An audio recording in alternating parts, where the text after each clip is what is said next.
L'autre jour, j'étais dans une de ces galères parce que j'étais sur la Lune et j'ai envoyé un rocher à une vitesse indéterminée que je ne connaissais pas. Cette vitesse, elle avait un angle par rapport à l'horizontale de 30 degrés. Et comme je suis sur la Lune, ben, la gravité de la Lune, c'est le 1/6 de la gravité sur la Terre. Donc la première galère, c'est que je ne connais pas le VO.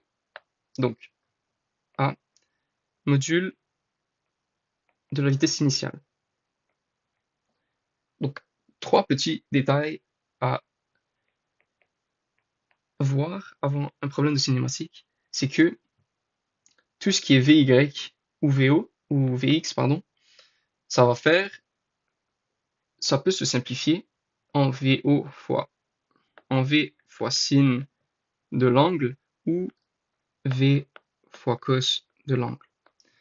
Donc ici, selon ce vecteur-là, par exemple, on peut le décortiquer en X et en Y. Donc ça va vraiment grandement simplifier les calculs parce qu'on part de deux inconnus dans les équations à une seule, qui est V.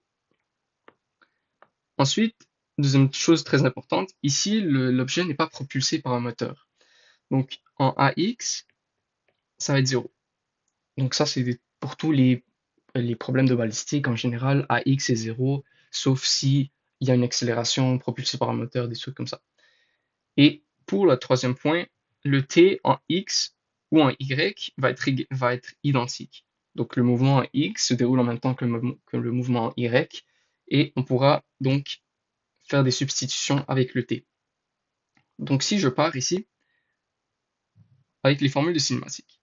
Donc en X, j'utilise la formule qui va comme suit. Delta X est égal à VO fois T plus une demi fois AX fois T. Donc comme j'ai mentionné dans mon deuxième point, AX est nul. Donc ici, je peux annuler ce terme-là. Ça me donne delta X est égal à V, ici j'oublie X, donc VOX fois T. Et comme j'ai dit dans mon premier point, tout ce qui est Vx, on peut le décortiquer. Donc selon le triangle, selon la trigo, ici, ça serait mon Vox, ici, ça serait mon Voy. Donc selon trigonométrie, ça serait cos. Donc ça va être Vo fois cos de l'angle fois T. Par contre, ici, j'ai deux inconnus. Donc je vais aller voir en Y. En Y, on va prendre la même formule, donc delta Y fois Voy fois T plus une demi fois AY fois T à la 2. Si j'ai oublié la 2. Donc dans un mouvement comme ça, mon Y initial, je pars de l'origine, donc c'est 0. Mon Y final aussi, c'est 0, parce que j'ai atterri au sol.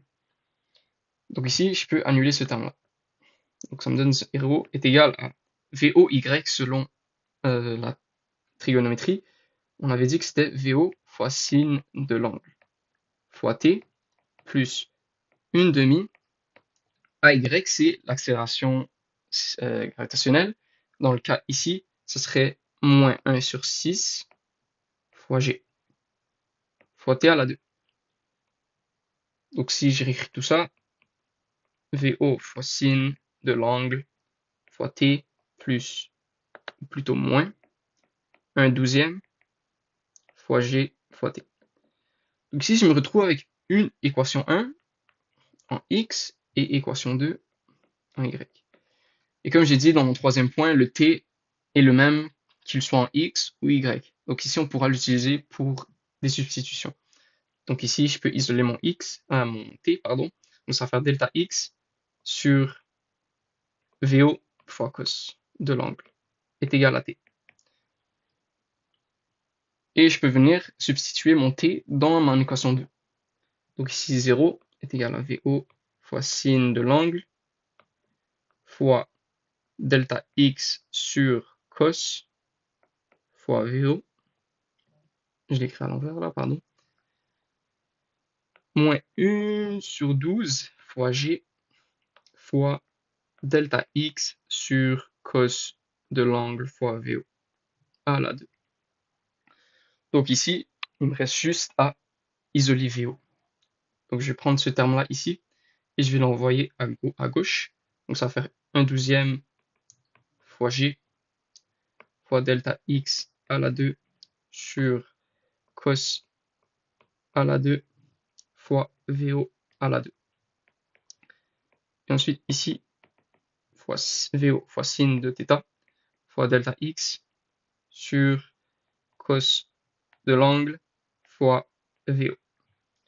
Donc ici, il y a plusieurs termes qu'on peut simplifier. VO ici peuvent s'annuler. Je peux annuler un cos en bas et je peux annuler un delta X. Donc si je réécris tout ça, ça va me faire delta X fois G sur 12 fois cos de θ fois VO à la 2, qui est égal, de l'autre côté il reste juste sin, il me reste juste à isoler mon VO, donc ici ça va G delta X sur 12 fois cos de l'angle fois sin de l'angle θ, qui est égal à VO. Ici on veut l'isoler, ça va faire la racine. Donc si vous prenez les données que je vous ai données au début du problème, ça va vous donner à peu près 19,42 mètres par seconde. Maintenant, la deuxième galère, c'est le temps de vol. Moi, je vais trouver le temps de vol de cet objet. Et pour cela, c'est assez simple, parce qu'on a déjà notre vitesse initiale, donc on peut partir de n'importe quelle équation, donc soit 1 ou soit 2, je vais prendre la 1 parce qu'elle est beaucoup plus simple. Donc ça va faire Vox fois t plus 1/2 fois ax fois t à la 2. On a dit que ax est nul, donc ça va nous faire delta x sur Vox fois t. On isole le t, donc ça nous revient à la même équation qu'on avait tantôt. VO fois cos de l'angle est égal au temps. Ici, vous remplacez vos données, ça va vous donner 11,89 secondes. Donc voici nos deux réponses à nos deux galères.